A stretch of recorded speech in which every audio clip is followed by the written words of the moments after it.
အားလုံးပဲမင်္ဂလာပါဆိုတော့ဒီနေ့ကမိသားလူတွေရှိလို့ပေါ့နော်ဒီမှာဖြစ်ပါတယ်ဆိုတော့ပထမကြည့်အောင်အမဒီလိုမျိုးပေါ်လာလိမ့်မယ်ကိုကတကယ်လို့ဝင်လိုက်တဲ့ခါမှာကိုရီးယားလူမျိုးပေါ်လာနေရဆိုရင်လေအဆက်30ရှိအဲ့ဆက်30ကိုတစ်ချက်နဲ့ကြည့်မယ်ပြောင်းလို့ရတယ်အောက်မှာစာသားလေးတွေ့ပါတယ်လားအဲ့ဒီမှာကိုကကိုရီးယား English Chinese Japan ရှိရတယ်ဒါပေမဲ့ဒီဗီဒီယိုမှာကိုလုံးတရားဆိုလို့ English ကိုယူလိုက်ပါမယ်လိုက်တယ်ဆိုတော့ Korea နဲ့ N Korea ကိုက N Korea ဖြစ်တဲ့အတွက်ဒီဘက်ကတစ်ချန်လေးကိုယူလိုက်မယ်နော် N Korea ဆို apply လေးကိုယူလိုက်ပါရင်တော့ဒီလိုမျိုးလေးပေါ်လာလိမ့်မယ်နော်အဲ့လိုမျိုးပေါ်လာတဲ့ခါကျရင်အမတို့ကအရင်ဆုံး require information ဆိုတာလေးမှာတစ်ချက်ကြည့်မယ် name name ဆိုရမှာကိုနာမည်ရေးရမှာမယ်နာမည်ရေးမယ်ရေးပြီးခါကျတော့ဘက်ပေးချင်အောင်ကြည့်လိုက်မယ် email လို့ပြထားတယ်နော်အဲ့ဒီ email မှာကိုရဲ့ email လက်ရှိအခုဒီ website ကိုဝင်နေတဲ့ကို account ရဲ့ email ကိုထည့်ပေးပါအဲ့ထည့်တဲ့ခါကျရင်တော့ဒီမှာ email verification ဆိုတာလေးရှိရနော်အဲ့ဒီ verification ဆိုတာလေးကိုနှိမ့်ပါမယ်ကိုရဲ့သူ့ထဲဝင်တဲ့ account ကလုံးဝ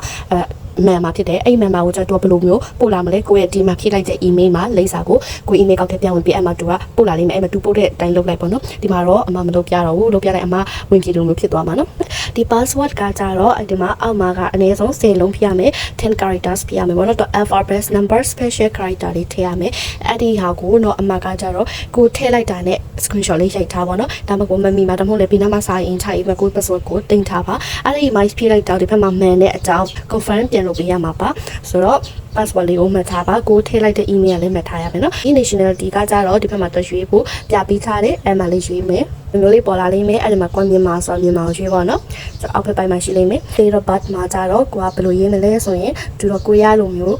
ရေးရမှာပေါ့နော်ကိုရီးယားလိုမျိုးဆိုကိုရီးယားတွေရဲ့သူပြထားနေစတဲ့အတိုင်းသူကဒီနားမှာဆို year month ပြီးတော့ date လာမယ်နော်အဲ့လိုမျိုးလာမယ်ပြီးရင် gender မှာလေးတော့ဘယ်နှမရွေးပို့လေးရှိအားနေလိုက်ပေါ့နော် male female လာမယ်ပြီး height နဲ့ weight ဒီဘက်မှာက height ကို centimeter နဲ့ရေးမယ် weight ကိုလည်း kg နဲ့ရေးရပါမယ်ပြီးတော့ country code နဲ့ contact ဟိုမှာအဲ့မှာလည်း select ဒီနားမှာယူလို့ရတယ်အဲ့ဒီရေးလိုက်ဆိုမြန်မာက +95 လေးဆိုရွေးလိုက်နော်မြန်မာကိုရွေးလိုက်အပြင်တော့ grade ဒီနားမှာ phone number မှာကကြတော့300ကိုထည့်ဆရာလိုတာလို့မေးလိုက်မယ်ဆိုတော့ရှင်းမှာ +95 ရှိပြီးသားဆို300ကိုထည့်ဆရာမလိုပါဘူးနော် social media မှာကကြတော့ ID ရော username ပေါ့နော်ဒီ message ပို့လို့ရတဲ့ app ဆိုတော့ဒီ Instagram တို့ဘာလို့ထည့်သူက Snapchat တွေဘာလို့ပို့လို့ချင်တာပေါ့ WhatsApp တို့ဘာလို့ပေါ့နော်သူက Snapchat ကိုပတ်တိုင်းတကယ်လို့အဲ့ဒီမှာကတော့အမစီမှာ audition လာဒါဆွေးနွေးမှုတွေလုပ်ပေးတဲ့ကလေးတွေကိုကျွန်တော်အမကတော့ Messenger Facebook Messenger ကိုပေးခိုင်းတယ်သူကလည်း Facebook ကိုပေးခိုင်းတာမဟုတ် Messenger ကိုပေးခိုင်းတာလေနော်ဆိုတော့သူကကျတော့ဒီ text တွေဒါစာပို့တာတွေပို့တော့နေပြီးတော့မြန်မာမှာဆိုရင်တော့သူ့တော့နေ့တိုင်းတော့ဝင်ဖြစ်ကြမှာပေါ့နော်အဲ့ဒီ app ကိုတခြား app တွေဆိုတော့ဝင်မဖြစ်ဘူးလေဖြစ်တဲ့ဒီ Messenger က ID ကိုပေးခိုင်းလိုက်တယ်ဆိုတော့ Messenger ID ကိုဘယ်လိုလုပ်ရလဲမသိဘူးဆိုလာမေးလို့ရတယ်တိပိသားတွေရှိရင်လည်းချင်းမေးလို့ရတယ်ပေါ့နော်မသိရင်တော့မောင်လာမေးပါမှပြောပြပေးမယ် Messenger ပေါ့နော် Messenger Facebook Messenger ဆို Facebook Messenger ကြီးပေါ့ဒီမှာ ID ရော username ပေါ့နော်ဒါမှမဟုတ်ရင်လည်း ID ရေးပြီးဒီမှာ username ထည့်လိုက်ပေါ့ဒါလေးစင်ပြတာပဲလေ profile 1မှာက only give တော့ PNG JPG file ပြရမယ်2M တင်နေရမယ်ပေါ့နော်ဒီနားမှာရွေးပေးရမှာတော့ profile 1 2 3ပေါ့တုံးလို့ထည့်ခြင်းတော့ပဲဒီလို1 T ပဲထည့်ခြင်းနေဆိုရင် SMB တုံးလို့ထည့်လေကောင်းတာပေါ့နော်တက်ပုံထည့်ရမှာပေါ့နော်တက်ပုံထည့်ရတာဆိုတော့ဘယ်လိုမျိုးတက်ပုံလို့ရလဲဆိုတာကကျတော့တစ်ချက်ပြန်ကြည့်ပေါ့နော်တူရှင်ကြီးညာတဲ့ announcement လုပ်ရတဲ့စာမှာပြန်ကြည့်ပေါ့အမရဲ့ page မှာလေးထားပေးတယ်ကိုရွေးလိုက်ပါရွေးလိုက်မယ်ဆိုရင်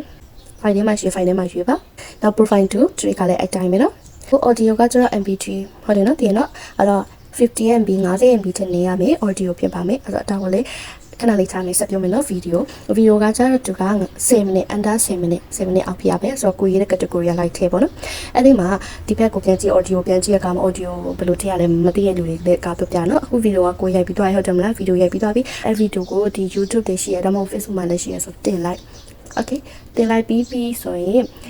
အဲ့ဒါကို copy link ပြန်ယူပြီးတော့ Vimeo မှာဖြစ်ဖြစ် Snapchat မှာဖြစ်ဖြစ်ဒေါင်းတဲ့အခါမှာကိုက audio လေးရdown မှာ audio account ဆိုတော့256 ခဲ့လားအဲ့လိုရှိရတာမသိဘူး audio အဲ့လိုနဲ့ down လိုက်ရင်သူကအဲ့ဒီ audio file နဲ့ကိုဖုန်းထဲမှာဝင်သွားမှာအဲ့ဒါကိုရွေးလိုက်လို့ရဒါမှမဟုတ်ဆို audio ပြောင်းတဲ့ MP3 ပြောင်းတဲ့ app တွေလည်းရှိရဲအဲ့လိုမ down ချင်ဘူးဆိုအဆင်ပြေရလို့ပေါ့နော်ဒီမှာစာလေးပြောတာကကိုယ့်ရဲ့ audio file တွေကတော့ upload လုပ်လိုက်မယ်ပေါ့နော်တခုခုအနည်းဆုံးလုပ်ရမယ်တဲ့ audio တော့မဟုတ် video ကိုပဲ upload လုပ်ဖို့အကြံပေး audio နှစ်ခုစလုံးလုံးလည်းအဆင်ပြေကိစ္စမရှိဘူးဆိုတော့သူကပြောထားတယ်ဒီကိုယ့်ရဲ့ဒီ audio လေးဒီဗီဒီယိုတွေအကုန်လုံးကပေါ့နော်ဒီ JYP ရဲ့ copyright အထက်မှာရှိသွားမယ်ပေါ့နော်အားလေးပြောထားတယ် self introduction မှာကိုယ်နာမည် name age ပြီးတော့တက်ပြီးတော့ height weight တွေထည့်ကြမှာအပေါ်မှာပါပြီးသားနေထိုင်ရပေါ့နော်မျိုးပြီးတော့မျိုးတွေလုပ်ပေါ့ပြီးတော့ပြီးတော့ဘာထည့်ခိုင်းလဲဆိုရင်ကြတော့ experience ကကျွန်တော်ဘာရှိလဲပေါ့နော်ကိုဘာပြန်ခဲ့ဘူးလေ ပါရီမှာပါဝင်ခဲ့ပြီး church မှာဆိုရင်choir group ထဲမှာပါဘူးလားပေါ့နော်ဒါမှမဟုတ်လည်းဒီ Sunday school ဒီမှာဒီအဖွဲ့လိုက်တချင်းဆိုဘူးလားဒါမှမဟုတ် trio တွေလုပ်တာလားဒါမှမဟုတ်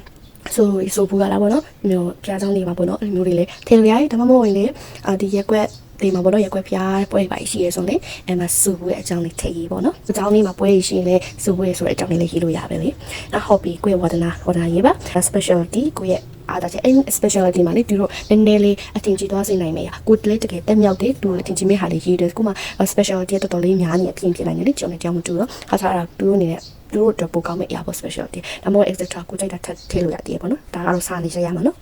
ပြီးတော့ရင်တော့သူကတော့တကူကကျွန်တော်ဒါပါလဲဆိုတော့လေဒီသဘောတူတဲ့အကြောင်းကိုတော့ရေးခိုင်းတယ်မှာအမှန်လေးချစ်လိုက်အောင်မယ်နော်ဒီမှာအမှန်လေးချစ်မယ်အောက်ဆုံးမှာအမှန်လေးချစ်လိုက်မယ်ဖတ်ချင်လည်းဖတ်လို့ရတယ်သုံးနေကြ apply လေးကိုနှိပ်ချလိုက်လို့ရပါပြီ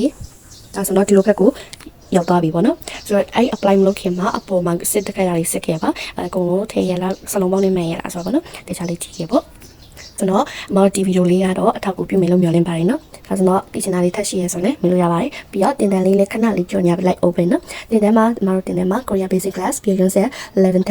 text level 1 class လေးဖွင့်ထားပါတယ် Korean class မှာတော့မတော် video class လေးကြီးတယ်ပေါ့နော် video class မှာမတော်ရွေးချယ်နိုင်မဲ့3မျိုးတောင်ရှိပါတယ် by 1 video class လားဒါမှမဟုတ် group နဲ့လေ့လာမှာဒါမှမဟုတ်ကိုကနေကို self study လုပ်ခြင်းနဲ့ဒါမှမဟုတ်ကိုကနေကိုတင်ပြီးတာတော့မစာပြန်ရွေးခြင်းနဲ့ဒါမှမဟုတ်မသိရထက်ရှိရဲဆိုထပ်ပြောလေ့လာခြင်းနဲ့အဲဒါကိုရတဲ့ band group ဆိုပြီး3မျိုးခွဲထားပါတယ်လို့ထပ်ခွဲထားတယ်ကိုရဲ့ကြိုက်တဲ့တရားပေါ့နော်ကြိုက်တဲ့တရားကိုရွေးချယ်နိုင်ပါတယ်ဒါက Korean class မှာအဲ့ဒီအတိုင်းပဲငါတို့က level class မှာလည်းအဲ့3မျိုးနေနဲ့လုပ်ပေးထားတယ်ပေါ့နော်ဆိုတော့ကြိုက်ရတဲ့ quality အပြင်အကောင့် quality လောက point နေနဲ့လုပ်ပေးထားပါတယ် teacher လေးပေါ့နော်တော့တင်ပေးမယ့် teacher ကရောဆိုတော့ဒီပေးမယ့် teacher ကတော့class ရဲ့ founder ဖြစ်ပါတယ်တင်ပေးမယ့် exam ကတော့ Yonsei University ရဲ့ Korean Economic Development course ကိုလည်းတင်တက်မြောက်ပြီးတဲ့အပြင် UNESCO နဲ့ Hanoi Global University နဲ့ပေးတဲ့ scholarship ကိုလည်းရထားတဲ့အပြင်2012ခုနှစ်မှာတော့ Hanoi Global University ကနေ International Business Course ကိုတရားအောင်မြင်ခဲ့ပြီးတဲ့ teacher ဖြစ်ပါတယ်ဆိုတော့ teacher ရဲ့စာတင်တဲ့တွေ့ကြုံကလည်း3နှစ်အထက်ရှိနေပြီဖြစ်ပါတယ်တော့တင်တန်းကိုယုံကြည်စိတ်ချစွာနဲ့တရားတင်နိုင်ပါတယ်နော်ဒါဆိုတော့ဒီနေ့တဲ့ video ကတော့ဒီလောက်ပဲဆိုတော့ဒီနေ့ရဲ့ဒီ tutorial video လေးကတော့အားလုံးတွေထောက်ကူပြုမယ်လို့မျှော်လင့်နေနှုတ်ဆက်လိုက်ပါတယ်